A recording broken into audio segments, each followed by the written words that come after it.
Hello there and welcome to another one of our Lexical Lab 1 Minute English videos. If you like this video, please do subscribe to our YouTube channel and check out our website www.lexicallab.com to find out more about the online English language lessons we offer. You may remember from earlier in this year the huge demonstrations that rocked Belarus.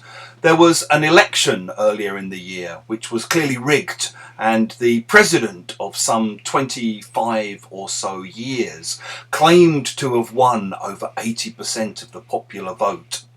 The public outcry about this was so large that huge demonstrations took place all across the country. You may remember seeing film of the demos in Minsk, bringing the entire city to a standstill.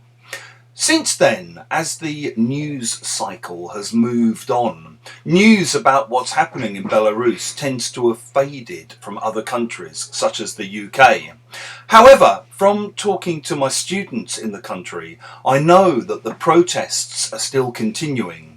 Despite the heavy-handed policing of the demonstrations, despite the fact that the president is refusing to shift his position in any shape or form. As I was talking to one of my students a couple of weeks ago, she remarked that she can't see the protesters backing down now. If you back down, you stop demanding something or you stop asking for something because you're facing such strong opposition. So you often hear in disputes or conflicts that neither side is willing to back down, neither side is willing to compromise. Maybe if you work in a trade union, you might say that you won't back down on your decision to strike and that the ball is in the management's court. Or maybe, eventually, if you're locked in a conflict with someone, you decide to back down and to apologise. If you have enjoyed this video, please do subscribe, click the like button below, share it with your friends.